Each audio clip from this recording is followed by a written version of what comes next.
رسالت تم پر سلام ہو، تم پر سلام، حبیب خدا تاجدار شفاعت تم پر سلام ہو، تم پر سلام، جانے ایمان روح رسالت تم پر سلام ہو، تم پر سلام، حبیب خدا تاجدار شفاعت تم پر سلام ہو، تم پر سلام، جانے ایمان روح رسالت تم پر سلام ہو، تم پر سلام، حبیب خدا تاجدار شفاعت۔ بسم اللہ الرحمن الرحیم۔ السلام علیکم ورحمۃ اللہ وبرکاتہ۔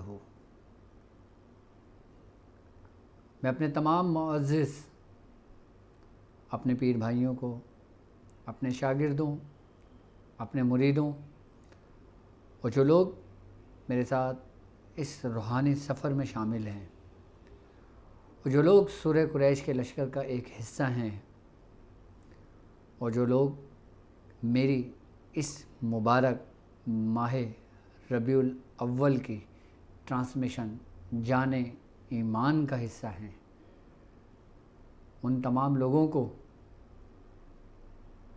اپنے سلاسل میں، اپنے خانوادے میں، اپنے سلسلے میں، اپنے یوٹیوب چینل پر، انسٹاگرام پر، ٹیلی گرام پر اور اپنی ویب سائٹ www.drabdulwajidshazli.com پر خوش آمدید کہتا ہوں اور امید کرتا ہوں کہ آپ تمام لوگ خیریت سے ہوں گے۔ الحمدللہ ہمارا یہ مبارک سفر اور ہم نے یہ محفل، ہم نے یہ اپنا جانے ایمان کی ٹرانسمیشن، ہم نے یہ جو میلاد کی محفل سجائی ہے، یہ آپ لوگوں کے لیے، تاکہ آپ لوگوں کو ماہ ربیع الاول کی بھی اہمیت کا اندازہ ہو۔ یوں تو ربیع الاول کی ٹرانسمیشن کوئی نہیں کرتا، لیکن ہم صرف اور صرف اس لیے کر رہے ہیں تاکہ جس طرح اللہ رب العزت نے آپ کو رمضان المبارک کا مبارک مہینہ عطا کیا اور وہ مبارک شب آپ تمام لوگوں کو عطا کی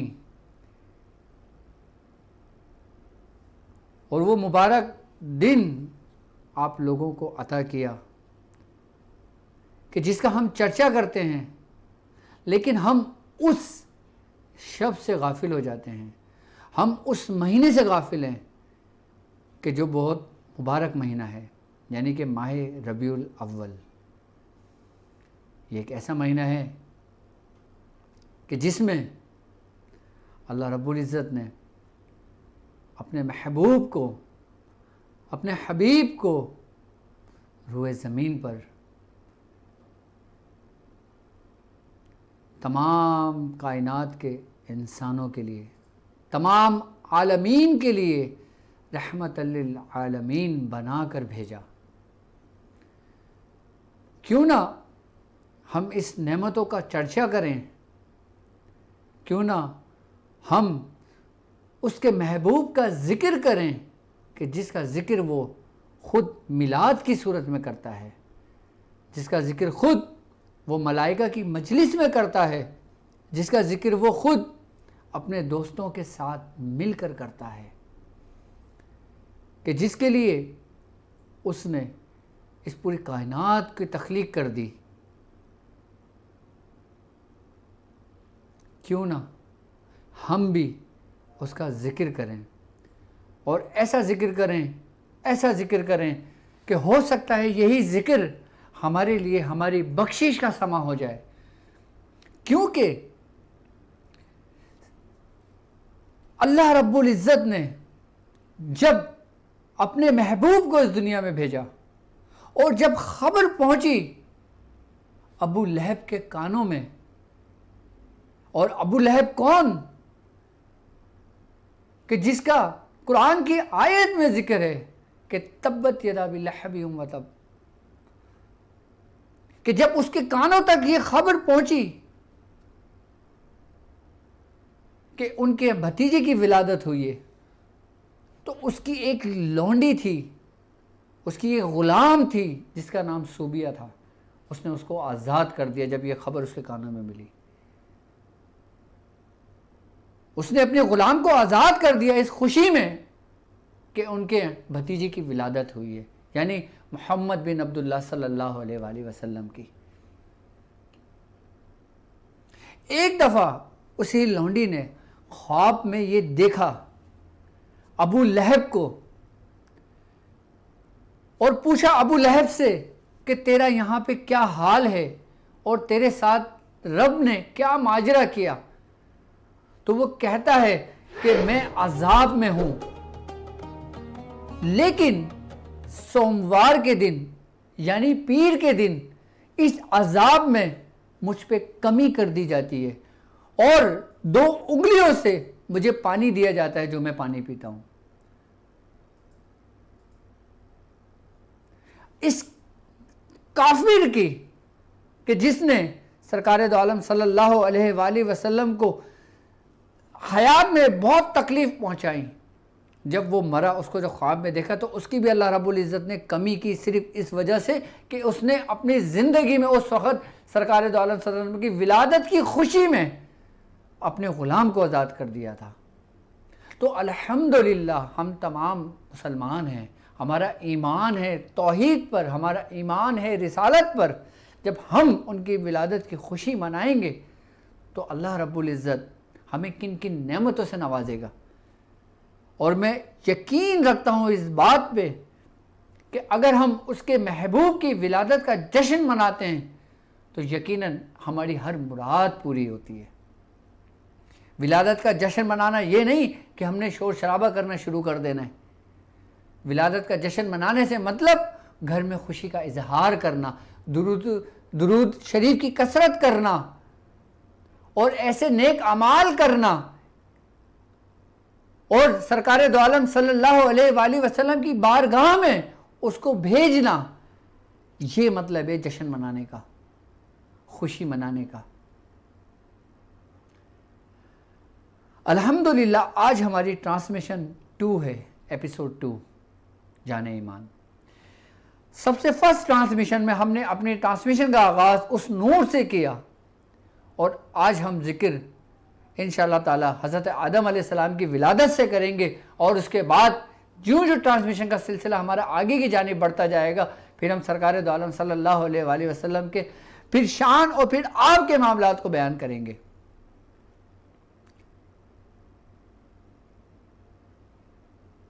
اور یہاں تک کہ جب اللہ رب العزت نے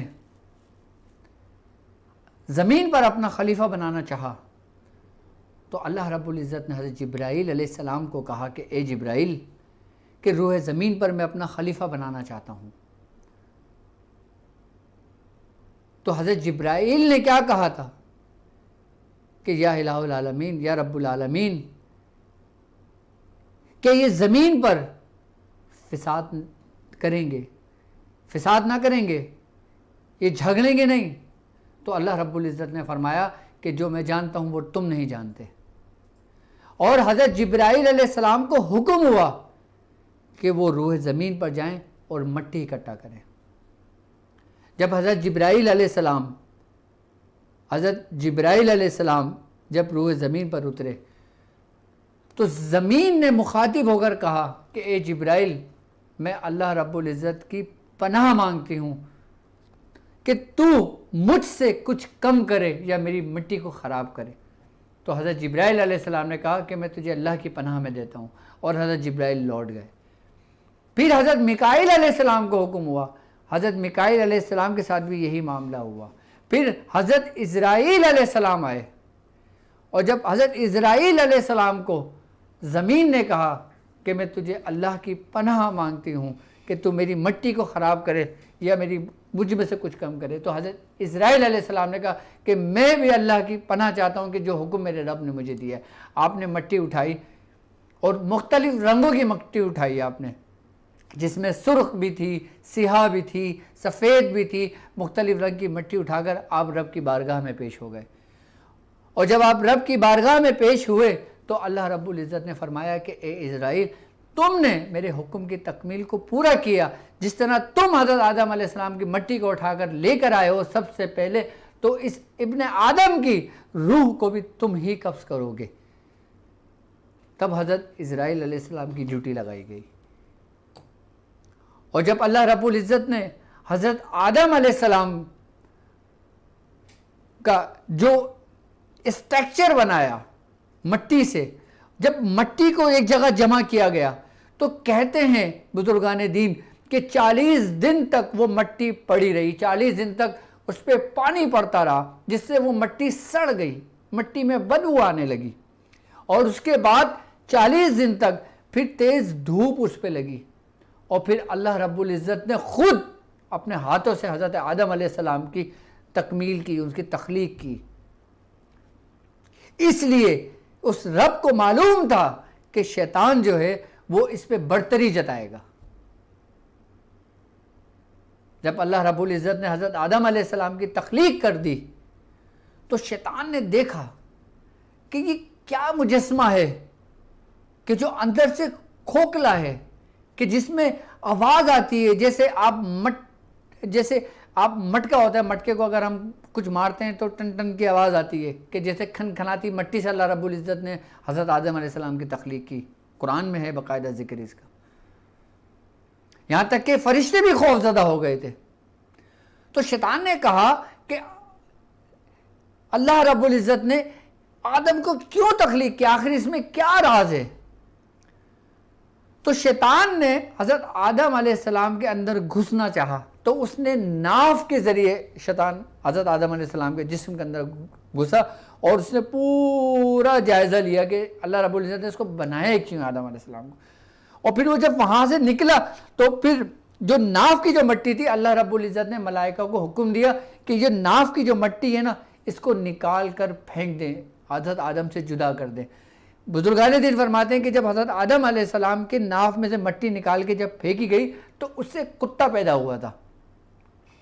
کتے کو جو انسان سے اتنی انسیت ہے وہ اسی وجہ سے ہے، اس سے کتا پیدا ہوا تھا۔ اور جب اللہ رب العزت نے حضرت آدم علیہ السلام کی تکمیل کو مکمل کر لیا، اس کی تخلیق کو، پھر اللہ رب العزت نے کہا قرآن میں کہ وَإِذْ قُلْنَا لِلْمَلَائِكَةِ اسْجُدُوا آدَمَ فَسَجَدُوا إِلَّا إِبْلِيسَ أَبَى وَاسْتَكْبَرَ وَكَانَ مِنَ الْكَافِرِينَ۔ اور ہم نے کہا کس کو؟ ملائکہ کو، اسجدوا آدم، سجدہ کرو آدم کو، بس ابلیس نے نہ کیا۔ اچھا، ابلیس نے سجدہ کیوں نہیں کیا تھا؟ ابلیس نے سجدہ کیوں نہیں کیا تھا؟ ابلیس نے اس لیے سجدہ نہیں کر رہا تھا، اس نے ایک بڑا تکبر کیا تھا۔ یہاں پہ جو لفظ استعمال ہوا ہے ابا واستکبر، یعنی کہ ایک بڑا تکبر۔ اچھا، تکبر یہ بھی تھا کہ یہ مٹی سے بنا اور میں آگ سے بناؤں۔ اچھا، یہ جب یہ تھا کہ میں اس سے بہتر ہوں یا اس سے بڑھتر ہوں، تو یہ معاملہ آدم اور شیطان کے درمیان کا معاملہ تھا۔ یہ ابا واستکبر یعنی کہ بڑا تکبر نہیں تھا۔ بڑا تکبر اس نے کب کیا تھا؟ میں آپ کو ایک واقعہ سناتا ہوں۔ بڑا تکبر اس نے اس وقت کیا تھا کہ جب اس نے رب سے کہا کہ اے باری تعالیٰ،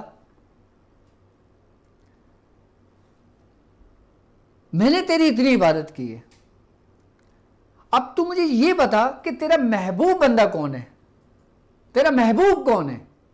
اللہ رب العزت نے کہا کہ کیا تو میرے محبوب کو دیکھنا چاہتا ہے؟ ابلیس نے کہا ہاں، کیوں نہیں دیکھنا چاہتا۔ ابلیس کو یہ گمان تھا، ابلیس کو یہ گھمنڈ تھا کہ جتنی میں نے عبادت اور ریاضت کی ہے، اسی نہ تو میرے سامنے کسی ملائکہ نے کی ہے، نہ کسی فرشتوں نے کی ہے، نہ کسی اور نے کی ہے، تو یقیناً اس کا محبوب میں ہی ہوں گا، یہ اس کا گمان تھا۔ تو اللہ رب العزت نے کہا کہ اگر تو میرے محبوب کو دیکھنا چاہتا ہے تو اس کے لیے تجھے عبادت کرنی پڑے گی میری. تو شیطان نے کہا میں تو عبادت کرتا ہوں. تو اللہ رب العزت نے کہا اچھا یہ ایک قندیل ہے, اس میں ایک نور ہے, اور یہ 70,000 پردوں سے محفوظ اور پوشیدہ ہے, اور جب تو 1,000 سال عبادت کرے گا تو اس میں سے ایک پردہ, ایک حجاب اٹھ جائے گا. وہ کہتے ہیں نا کہ روح زمین پہ کوئی جگہ ایسا نہ جس میں شیطان نے سجدہ نہ کیا ہو.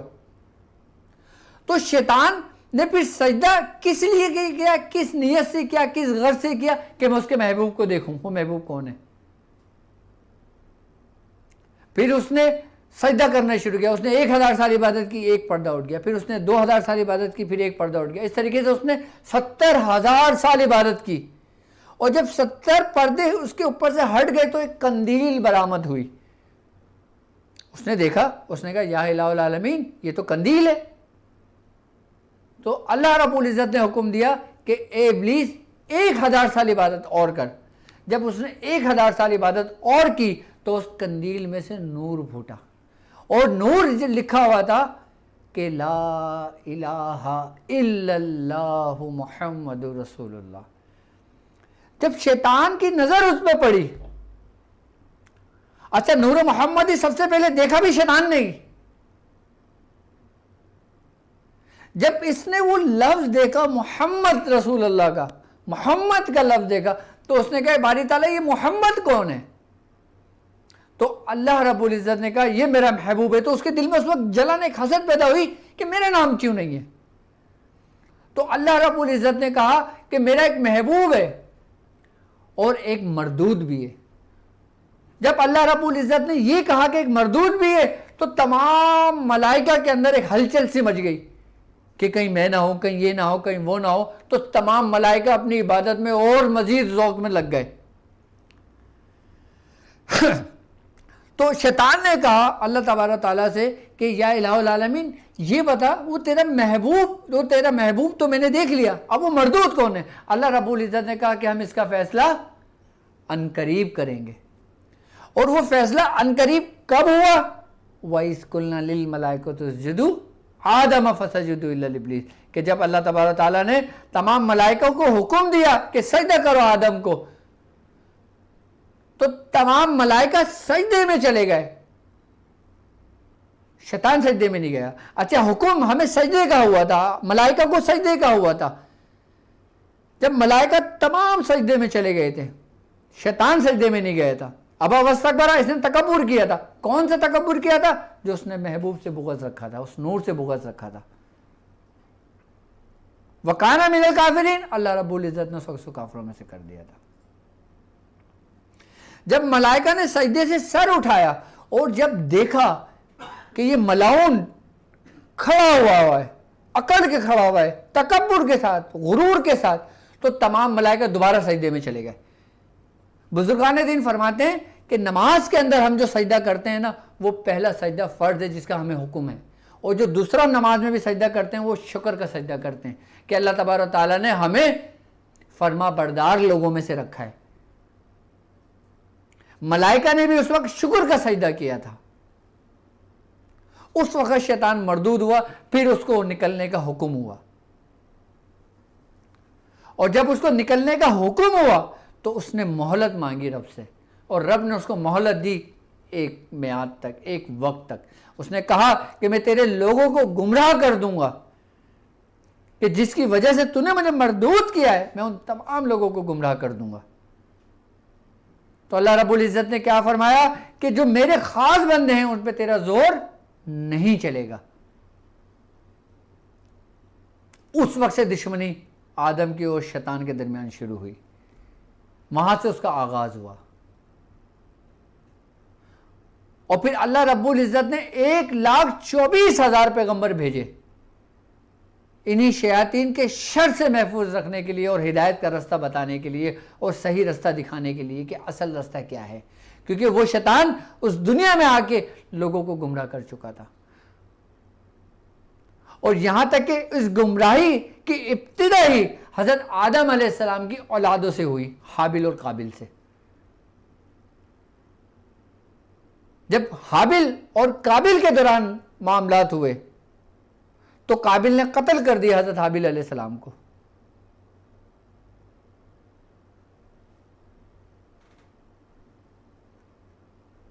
وہاں سے پھر یہ معاملہ شروع ہو گیا.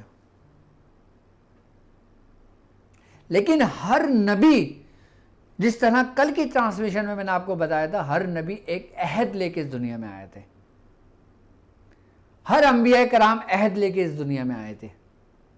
وہ عہد یاد ہے کہ وہ عہد کیا تھا؟ کہ تم ایمان لاؤ اس نور پر. تو تمام انبیاء کرام ایمان لے کر آئے تھے اس نور پر، ان کی نبوت پر ایمان لے کر آئے تھے. اور ولادت نبوی کے عجائبات جو ہوئے، حضرت عائشہ صدیقہ رضی اللہ تعالیٰ عنہ فرماتی ہیں کہ مکے میں ایک تاجر یہودی رہا کرتا تھا.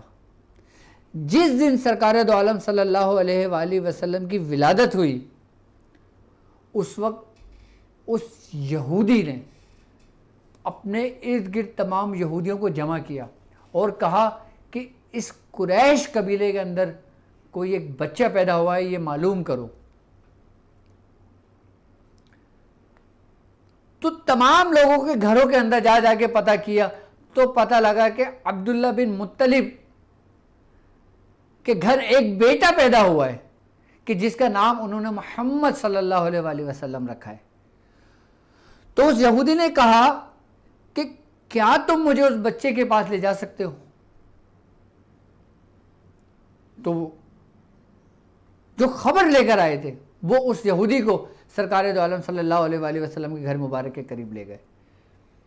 پھر سرکار دو عالم صلی اللہ علیہ وآلہ وسلم کو باہر لایا گیا تو اس یہودی نے آپ کی پشت کو دیکھا اور جب کپڑا اٹھایا تو اس نے اس مہر نبوت کو پایا کہ جس کا ذکر ان کی توریت کتابوں میں تھا، کہ جن کی بشارتیں ان کی توریت میں تھیں. اور اس یہودی کا علم اس انتہا کا تھا کہ اس نے ان تمام نشانیوں کو جان کر دیکھ کر یہ کہا کہ ایک بچہ پیدا ہوا ہے جو نبی ہوگا اس امت کے لیے. جب اس یہودی نے سرکار دو عالم صلی اللہ علیہ وآلہ وسلم کی پشت مبارک پہ مہر نبوت دیکھی تو وہ غش کھا کے گرا و بے ہوش ہو گیا. جب اس کو ہوش آیا تو اس یہودی سے پوچھا کہ کیا معاملہ ہے. اس یہودی نے کہا، ہائے تمہاری خرابی یہودیوں کہ تمہارے پاس سے نبوت چلی گئی. یہ وہ بچہ ہے کہ جو اس امت کا نبی ہوگا کہ جس کی بشارتیں ہمارے توریت میں ہیں، اور بہت عنقریب ہی اس کا چرچا مشرق اور مغرب میں ہوگا.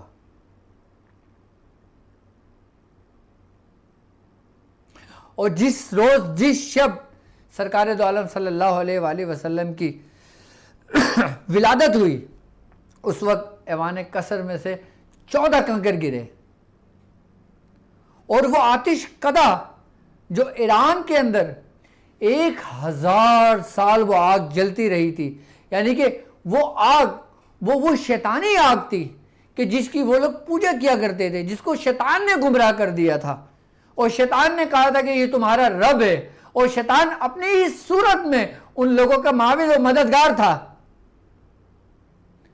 جو 1000 سال آگ جلتی رہی تھی، جس کو وہ سمجھتے تھے کہ یہ ہمارا دیوتا ہے، یہ ہمارا معاذ اللہ خدا ہے، وہ پوجا کرتے تھے. وہ ایران میں تھا آتش قدہ جو 1000 سال جلتا رہا تھا.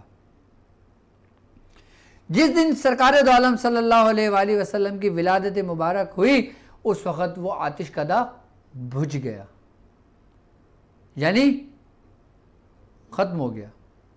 اور جب سرکار دو عالم صلی اللہ علیہ وآلہ وسلم کی ولادت ہوئی،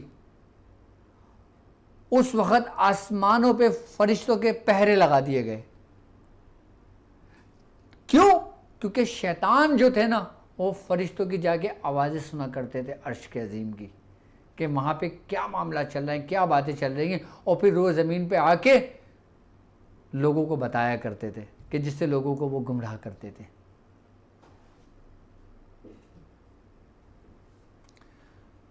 اور اللہ رب العزت نے سرکار دو عالم صلی اللہ علیہ وآلہ وسلم کو جو خصوصیت دے کر نوازا تھا وہ آپ سے پہلے کسی اور نبی کو نہیں تھا.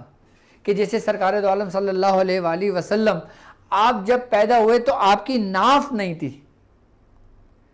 یعنی کہ جیسے نارملی بچہ پیدا ہوتا ہے اس کے ناف ہوتی ہے کہ جس سے ماں اس کو غذا دیتی ہے, جس سے بچہ زندہ ہوتا ہے, جس سے بچے کو غذا ملتی ہے ماں کے پیٹ میں. آپ کی ناف نہیں تھی. کیوں؟ کیونکہ آپ کی نور سے تربیت ہوئی تھی, نور سے پرورش ہوئی تھی.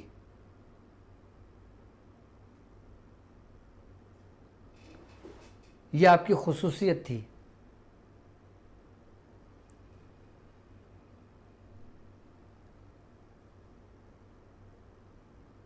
اور جب آپ اس دنیا میں تشریف لائے تو اس وقت سے روحانیت کا آغاز ہوا. اس وقت تمام نور ایک جگہ جمع ہو گئے, تمام روحانیت ایک جگہ جمع ہو گئی, تمام اندھیرے چھٹ گئے. وہاں سے روحانیت کا آغاز ہوا, وہاں سے ہدایت کا آغاز ہوا. یعنی کہ آغاز ہی بشر کامل سے ہونا تھا, اس روحانیت کا. باقی جتنے بھی انبیاء کرام آئے, جتنے بھی نبی آئے, وہ سارے ہی اسی نور نبوت کی امانتیں لے کر آئے تھے. اور ہر نبی نے سرکار دو عالم صلی اللہ علیہ وآلہ وسلم کی بشارتیں اپنے ساتھیوں کو دی. جیسے حضرت داؤد علیہ السلام نے دی, جیسے حضرت موسیٰ علیہ السلام نے دی, جیسے حضرت عیسیٰ علیہ السلام نے دی.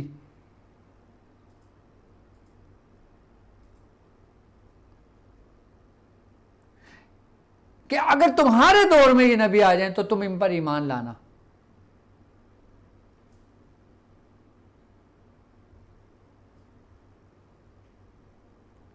وہاں سے روحانیت کا سلسلہ شروع ہوا. وہاں سے, بلکہ میں یہ کہوں گا کہ وہاں سے کاملیت کا سلسلہ شروع ہوا. کہ جب سرکار دو عالم صلی اللہ علیہ وآلہ وسلم اس روح زمین پر آئے اور اس کے بعد سے لے کے اب تک زمین پر کوئی اللہ رب العزت کا عذاب نہیں آیا اور نہ آئے گا اس وقت تک جب تک سرکار دو عالم صلی اللہ علیہ وآلہ وسلم کی ذات اقدس اس روح زمین میں موجود ہے. ورنہ اس سے پہلے کتنے کتنے عذاب آتے تھے کہ پوری پوری قومیں تباہ و برباد ہو جاتی تھیں. اور یہاں تک کہ آپ نے جب اپنے سفر کا آغاز کیا تو لوگوں نے کس حد تک, مشرکین نے, کفاروں نے اور اس وقت کے اہل قریش نے آپ کو کتنی اذیتیں دی, کتنی تکلیفیں دی. یہاں تک کہ طائف کے مقام پر آپ کو پتھر تک مارے, آپ کے خون تک آپ کے جسم سے نکلا. یہاں تک کہ آپ کے نالین مبارک خون سے بہہ جاتے تھے. جو حضرت جبرائیل علیہ السلام آئے اور کہا کہ یا رسول اللہ اگر آپ حکم دیں تو میں اس پہاڑ کو اس پہاڑ سے ملا دوں تاکہ یہ پوری کی پوری قوم ختم ہو جائے. آپ نے کہا جبرائیل نہیں, آپ نے بدعا نہیں دی. آپ بدعا کے لیے نہیں آئے تھے, آپ نے اس وقت بھی دعا دی تھی.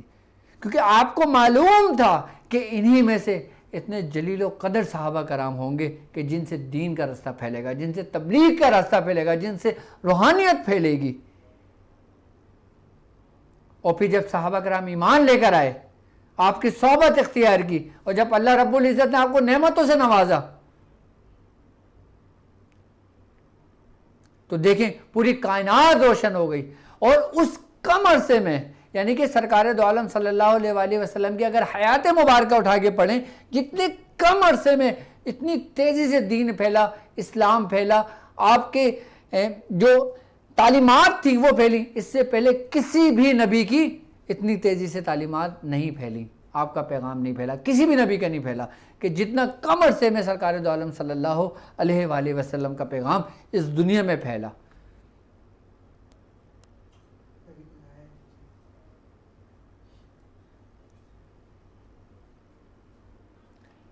یعنی کہ اگر ہم مختلف انبیاء کرام کی زندگی کو اٹھا کر دیکھتے ہیں تو کسی نبی کے اوپر ان کی 100 سال کی زندگی کے اندر 2 لوگ ایمان لائے. یعنی کہ تبلیغ 100 سال کی ہے، ایمان صرف 4 لوگ لائے. تبلیغ 200 سال کی ہے، ایمان 5 لوگ لائے. تبلیغ 900 سال کی ہے، ایمان بہت چند لوگ لائے. لیکن سرکار دو عالم صلی اللہ علیہ وآلہ وسلم کی حیات مبارکہ مختصر لیکن ایمان کہ جس کے کان میں آپ کی آواز پڑتی تھی، جس کے اوپر آپ کی کرم کی نظر پڑتی تھی، وہ کلمہ بول اٹھتا تھا. پتھر کلمہ پڑھنے لگتے تھے. کیوں؟ کیونکہ آپ کے کردار میں اسلام تھا. آپ کے کردار میں اسلام ہے، آپ کے اعمال میں اسلام تھا. آپ نے جو کہہ دیا وہ اسلام ہے، آپ نے جو کرا وہ اسلام ہے، آپ کو جو رب نے حکم دیا وہ اسلام ہے، آپ نے جس کو منع کر دیا وہ اسلام ہے، اور آپ نے جس کو منع نہیں کیا وہ بھی اسلام ہے.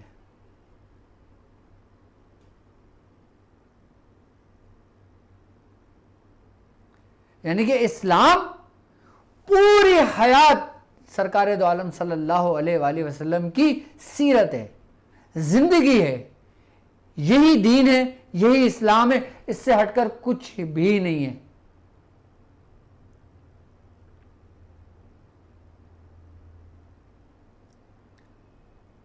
یعنی پورا دین اسلام آپ ہی کی حیات مبارکہ ہے.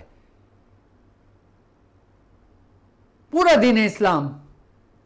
اور جو لوگ ان کے پیروکار رہیں، اطاعت گزار رہیں، کہ جن لوگوں نے سرکار دو عالم صلی اللہ علیہ وآلہ وسلم کی اطاعت کیے، اللہ رب العزت نے ان کو بھی اعلیٰ سے اعلیٰ مقام عطا کیا، ایسا مرتبہ عطا کیا، ایسی شان عطا کی، ان کے غلاموں کو بھی وہ شان عطا کی. جیسے حضرت بلال حبشی رضی اللہ تعالیٰ عنہ کو دیکھیں، جیسے حضرت اویس کرنی رضی اللہ تعالیٰ عنہ کو دیکھیں.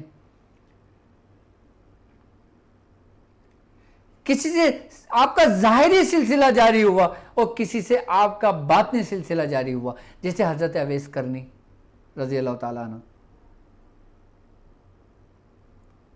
آپ کو جو فیض ملا وہ باطن سے فیض ملا، اور جتنے بھی صحابہ کرام کو فیض ملا وہ آپ کے ظاہر سے فیض ملا.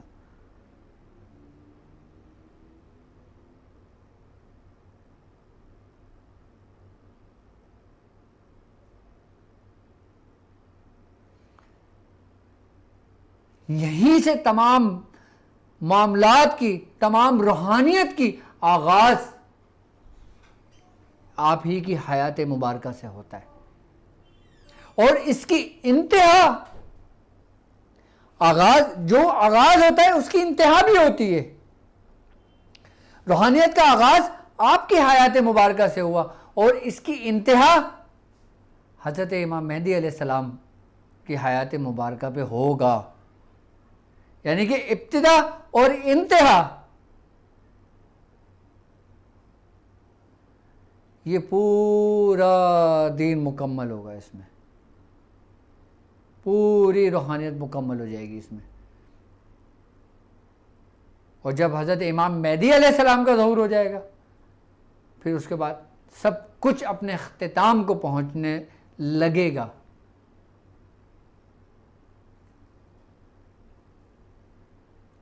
ابھی ہم لوگ وہ خوش نصیب لوگ ہیں کہ جن کے بارے میں سرکار دو عالم صلی اللہ علیہ وآلہ وسلم نے فرمایا کہ مجھے وہ لوگ زیادہ عزیز ہیں جو مجھ پر بن دیکھے ایمان لائیں گے.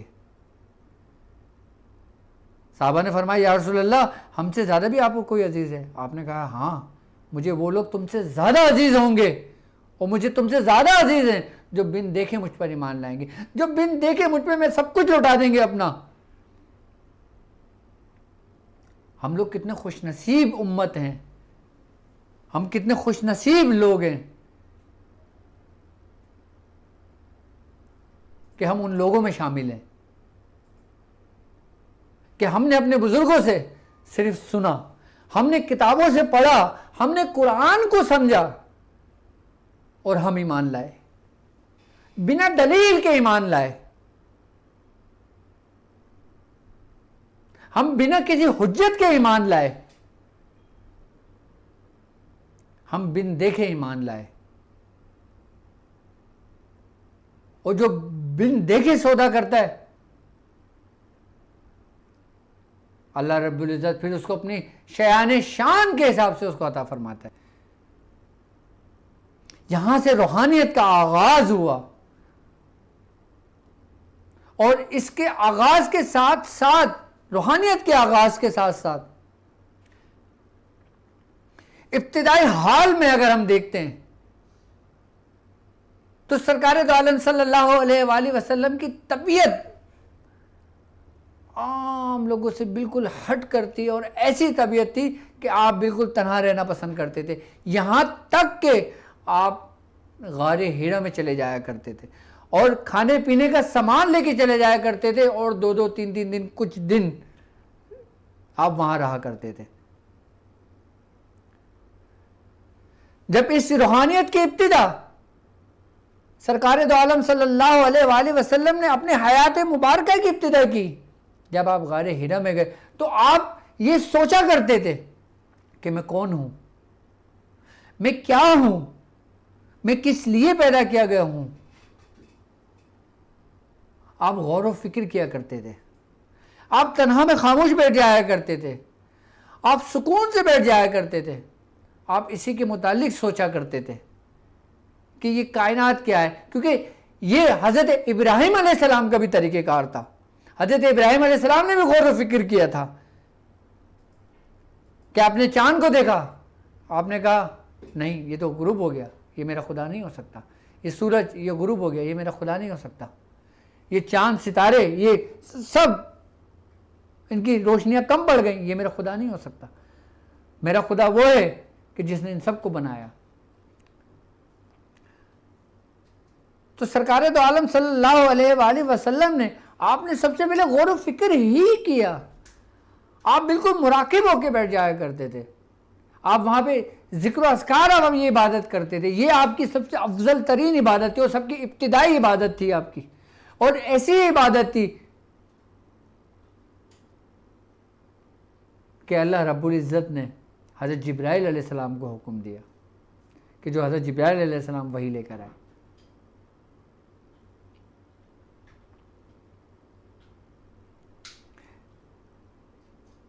اور یہاں تک کہ جب حضرت جبرائیل علیہ السلام کچھ دن کچھ وقت جب وحی لانے میں جب ان کو وقفہ ہو جایا کرتے تھا تو سرکار دو عالم صلی اللہ علیہ وآلہ وسلم کو بے قراری سی پیدا ہو جایا کرتی تھی، بے چینی سی ہو جایا کرتی تھی. آپ روایت میں آتا ہے کہ آپ پہاڑ پہ چڑھ جایا کرتے تھے اور آپ یہ سوچا کرتے تھے کہ میں پہاڑ سے گرا لوں اپنے آپ کو. تو حضرت جبرائیل علیہ السلام آیا کرتے تھے، وہ کہتے تھے اے اللہ کے رسول، آپ اللہ کے رسول ہیں، اللہ رب العزت آپ پر سلامتی بھیجتا ہے. تو آپ کے دل کو اتنا قرار اور اتنا سکون ملتا تھا آپ کو. یہ روایتوں میں باقاعدہ آپ کی حیات مبارکہ میں یہ حدیثیں ہمیں ملتی ہیں، ہمیں واقعات ملتے ہیں. یہ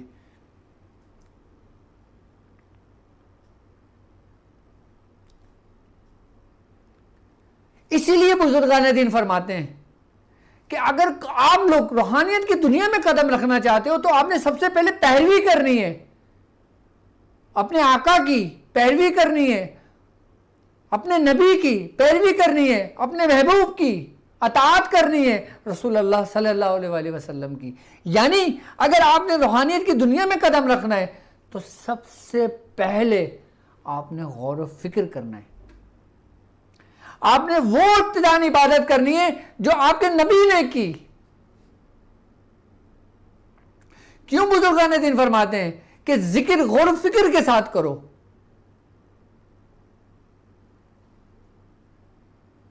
جب ہم کوئی کام غور و فکر کے ساتھ کرتے ہیں، ایک مگن ہو کر کرتے ہیں کسی چیز میں اور اس میں ہم بالکل ڈوب جاتے ہیں، جب ہم ایک ایسی حالت ایسی کیفیت میں چلے جاتے ہیں کہ جس میں ایک وقت ہم پر آتا ہے کہ بعض اوقات ایسی حالت ایسی کیفیت آپ لوگوں کے اوپر بھی ہوتی ہوگی کہ آپ کے اوپر ایسی حالت ہو چکی جیسے آپ لیٹے میں اور آپ گردن اٹھانا بھی چاہیں تو آپ نہیں اٹھا پاتے، آپ ہاتھ اٹھانا بھی چاہیں تو نہیں اٹھا سکتے، آپ آنکھ بند کرنا چاہیں بھی تو نہیں اٹھ سکتے. لیکن یہ کیفیت آپ کی کچھ سیکنڈوں تک رہتی ہے، اس کے بعد آپ بالکل اٹھ جاتے ہیں. کبھی آپ کو ایسا فیل ہوتا ہے کہ آپ کے سینے پہ بالکل بھاری پن سا کوئی بیٹھ گیا، یا کبھی ایسا ہوتا ہے کہ آپ سکتے کی حالت میں آ گئے. ہوتی ہے نا کیفیت یہ. کیوں؟ کیونکہ جب ہم کسی غور و فکر جب ہم کسی کے اندر گم ہو جاتے ہیں نا، پھر اس کے اسرار ہم پر ظاہر ہونے شروع ہوتے ہیں۔ آپ جتنے بھی سائنٹسٹ ہیں، جتنے بھی قابل ترین لوگ گزرے ہیں اس دنیا میں، جن جن لوگوں نے جن جن چیزوں کو بھی ایجاد کیا ہے، آپ ان کے تجربات کو اٹھا کے پڑھیں، چاہے وہ مسلمان ہو، چاہے وہ کسی بھی مذاہب سے ان کا تعلق ہو، وہ اپنے تجربات میں، اپنی تھیوری میں لکھتے ہیں کہ اگر کسی قسم کا کوئی سوال ہوتا تھا یا کوئی تخلیق ہم کوئی چیز بنا رہے ہوتے، کوئی چیز ایجاد کر رہے ہوتے، تو وہ چیز ہم سے نہیں ہو رہی ہوتی تھی، ہم اس میں بالکل مگن ہو جایا کرتے، ہمیں کھانے کا ہوش نہیں ہوتا تھا، ہمیں پینے کا ہوش نہیں ہوتا تھا، 2 3 4 5 دن، ہفتہ، مہینوں گزر جاتا تھا، ہم صرف اسی میں گم رہتے تھے۔ اور پھر جب وہ ایسی حالت میں پہنچ جاتے تھے کہ ان کو اونگ آ جایا کرتی تھی، پھر ان کا دماغ ایکٹیو ہوتا تھا، وہ پھر دماغ ان کو پیغامات دیتا تھا کہ اب آپ کام اس طریقے سے ایسے ایسے کر لو، پھر وہ اٹھتے تھے، اس ترتیب سے کرتے تھے، وہ کام ہو جاتا تھا۔ کیوں؟ کیونکہ اللہ رب العزت نے قرآن میں تم سے کہا ہے کہ لیس للانسان الا ما سعی، کہ انسان کو وہی کچھ ملتا ہے جس کی وہ کوشش کرتا ہے۔ روحانیت کی ابتدا تو آپ کی ذات مبارکہ سے ہو گئی، آپ نے ہمیں تعلیمات بھی دے دی، لیکن ہم نے ان تعلیمات کو بھلا دیا۔ جب ہم کسی اس روحانیت کے رستے پہ داخل ہوتے ہیں، جب ہم یہ روحانیت کا سفر کرتے ہیں، چاہے آپ روحانی سفر کریں، چاہے عملیات کا سفر کریں، چاہے آپ کوئی بھی سفر کریں، لیکن اس سفر کرنے سے پہلے اس رستے کو سمجھ لیں، رستہ کیا ہے، کہاں جاتا ہے، اس میں کیا ہوگا، کیسے ہوگا، میں کون ہوں، میں یہ کر سکتا ہوں، بالکل کر سکتا ہوں۔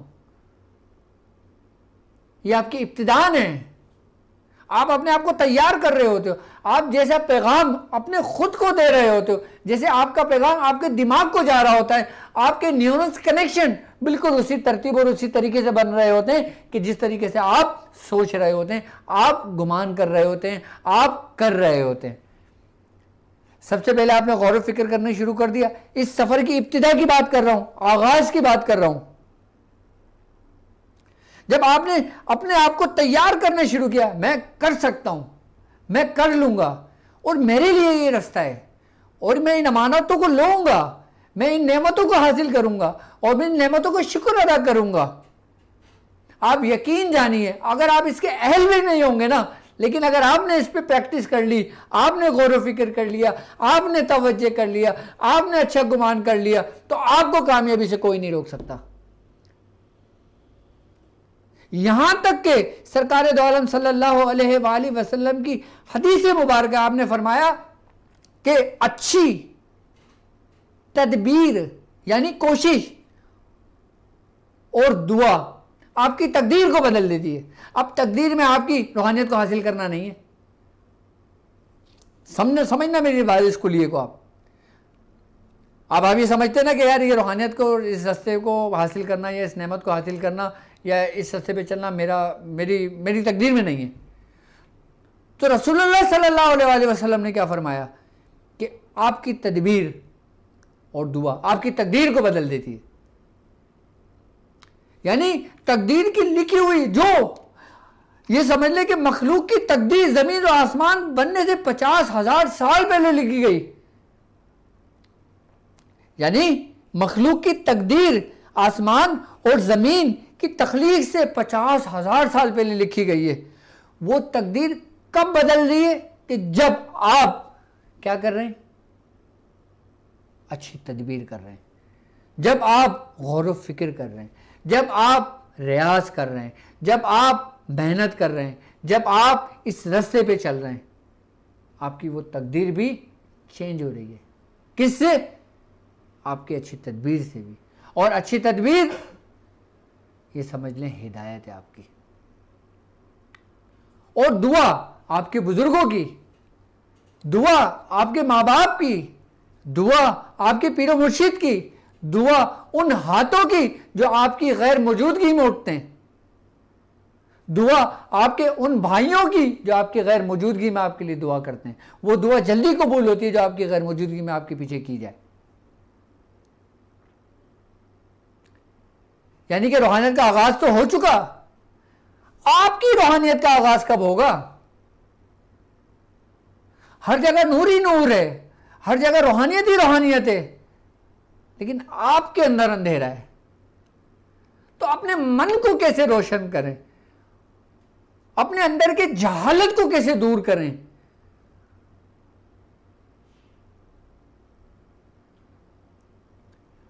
یقیناً اگر ہم اپنے اندر کے اندھیروں کو دور کرنا چاہتے ہیں، اگر ہم روحانیت کو حاصل کرنا چاہتے ہیں، اگر ہم سلسلے کی تعلیمات کو لینا چاہتے ہیں، اگر ہم سلسلے کی تعلیمات کو حاصل کرنا چاہتے ہیں، اگر ہم ذکر و اذکار کرنا چاہتے ہیں، اگر ہم پڑھنا چاہتے ہیں، اگر ہم عمل کرنا چاہتے ہیں، یا اگر ہم بزرگوں کے راستے پہ چلنا چاہتے ہیں، تو سب سے پہلے آپ کو خود کو تیار کرنا پڑے گا. آپ کو کوئی تیار نہیں کرے گا، نہ میں تیار کروں گا، نہ یہ تیار کریں گے، نہ وہ تیار کریں گے، نہ میں آپ کو کامل کروں گا، نہ یہ کامل کریں گے، نہ وہ کامل کریں گے، اس وقت تک جب تک آپ خود ایک قدم نہیں بڑھاؤ گے. آپ اپنے اندر ایک روشن دیا جلا دیں، دیکھیں، اور وہ روشن دیا کیا ہے، آپ اپنے آپ کو بالکل یہ کر لیں کہ بالکل میں کر سکتا ہوں، یار یہ راستہ میرے لیے ہی تو بنا ہے. آپ اپنے آپ کو بالکل تیار کریں، غور و فکر کریں، اپنے رب کو یاد کریں، اور اس طریقے سے ٹوٹ کر کریں کہ ہر چیز سے غافل ہو جائیں. دیکھیں کہ کن کن کی آمد ہوتی ہے، کہ کیسی روحانیت کے عجائبات آپ کی آنکھوں کے سامنے ہوتے ہیں. لیکن اس کے لیے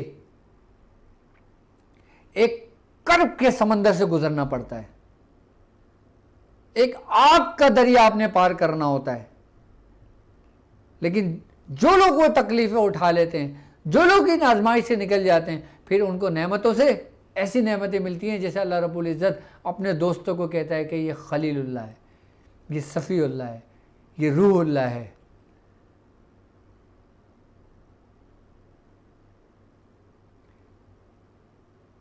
لیکن سب کو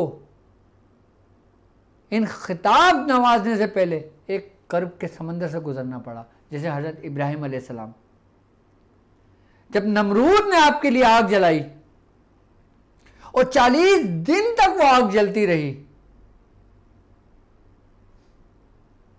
40 دن تک وہ آگ جلتی رہی. جب نمرود نے حضرت ابراہیم علیہ السلام کو جب آگ میں ڈالنا چاہا اور جب آپ کو منجیخ میں لگایا، تو حضرت جبرائیل آئے. جبرائیل نے کہا کہ اے اللہ کے دوست، اگر آپ کہیں تو میں اس آگ کو بجھا دوں. آپ نے کہا حسبنا اللہ و نعم الوکیل. جب آپ کو منجیخ سے نکالا گیا تب جبرائیل نے کہا، آپ نے کہا حسبنا اللہ و نعم الوکیل. جب آپ آگ میں گر رہے تھے تب جبرائیل نے کہا اے اللہ کے دوست ابھی بھی وقت ہے. آپ نے کہا حسبنا اللہ و نعم الوکیل. جب آپ آگ میں گرے تو کیا حکم ہوا کہ یا نارکنی بردوں والسلام علی ابراہیم، کہ آگ ٹھنڈی ہو جا اور حضرت ابراہیم علیہ السلام پر سلامتی بن جا. بس وہ جو سلامتی اللہ رب العزت نے بھیجی وہ پھر ان کی پوری نسلوں میں سلامتی رہی.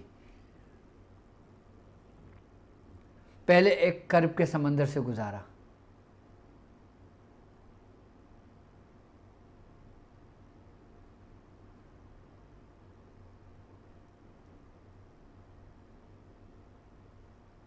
یعنی کہ پہلے مشاہدہ کیا، اپنے آپ کو تیار کیا. جب تیار ہو گئے پھر رب نے ایک کرب کے سمندر سے گزارا. جب اس آزمائش سے پورے اترے تو اللہ رب العزت نے کہا خلیل اللہ، کہ ابراہیم خلیل اللہ، کہ وہ اللہ کا دوست ہے.